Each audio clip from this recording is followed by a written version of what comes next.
Hello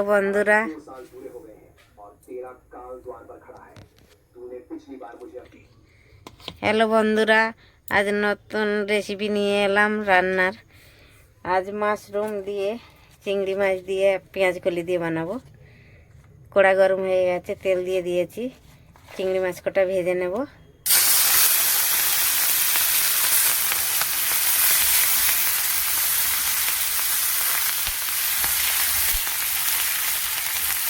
চিংড়ি মাছ ফেলে দিয়েছি, চিংড়ি মাছটা একটু ভেজে নিচ্ছি। নুন দিয়ে দিই একটু, নুন হলুদ দিয়েছি, দিয়ে ভেজে নিচ্ছি চিংড়ি মাছটা।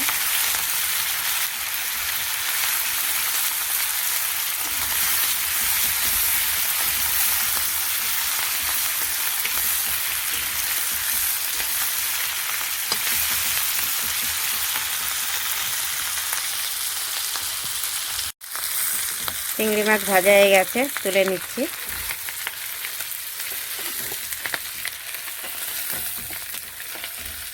চিংড়ি মাছ ভাজতে গেলে তেলটাকে গেঁজা গেঁজা উঠে যায়। তুলে নিয়েছি, একটু তেল দিয়ে দিচ্ছি।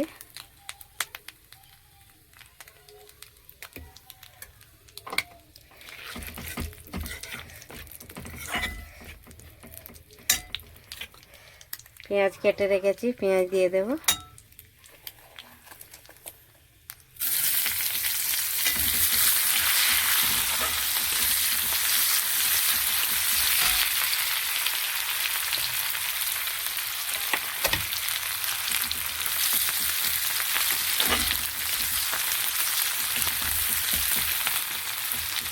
পেঁয়াজটা বেশি ভাজবো না, একটু হালকা করে ভাজবো। মাশরুমটা কেটে রেখেছি, মাশরুমটাও দিয়ে দেবো। এবার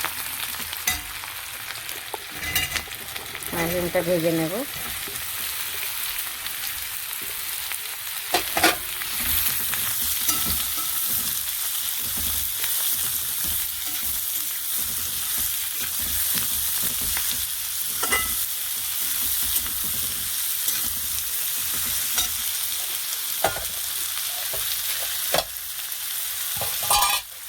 পেঁয়াজগুলি কেটে রেখেছি ছোট ছোট করে, এটাও দিয়ে দেবো একসাথে।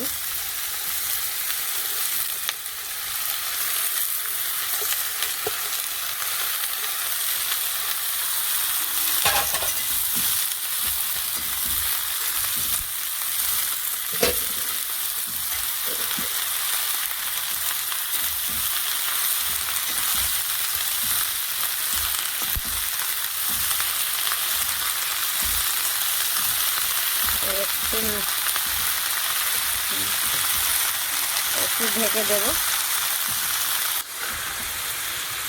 সবজিটায় জল ছেড়েছে, এবার একটু মশলা দিয়ে দেব।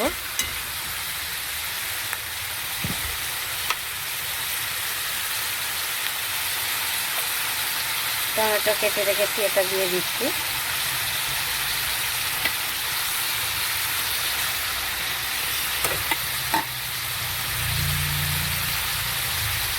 পরিমাণ মতন নুন, হলুদ গুঁড়ো,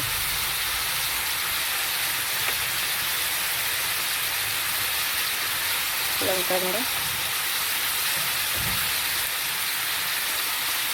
আর এটাতে কিছু দেব না মশলা, এটাই হবে এমনি সাদা সাদা হবে, একটু কিছু মশলা পড়বে না। তো কমে যাবে, জল ছেড়ে দিতে কমে যাবে অনেক। এবার একটু ঢেকে দেবো। চিংড়ি মাছটাও দিয়ে দিচ্ছি।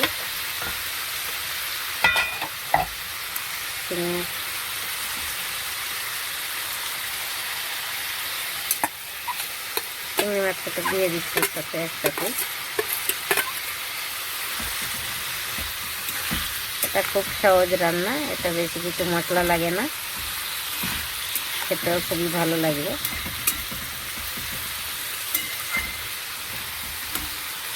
একটু ঢেকে দেব। হ্যালো বন্ধুরা, আমার হয়ে গেছে মাশরুম দিয়ে পেঁয়াজ কলি দিয়ে চিংড়ি মাছের ভাজা করেছি। খুব সুন্দর হয়েছে দেখতে, খেতেও ভালো লাগবে। সবাই করে মাশরুম, কেউ মাশরুম আলু দিয়ে করে, কেউ মটর দিয়ে, পনির দিয়ে, অনেক রকমের করে। আমি আজ পেঁয়াজ কলি দিয়ে বানিয়েছি। আপনারাও এমনি করে বানিয়ে দেখবেন, খুবই ভালো লাগবে খেতে, খুব সুন্দর হয়েছে। ভালো লাগলে লাইক কমেন্ট শেয়ার করবেন জরুর। বাই।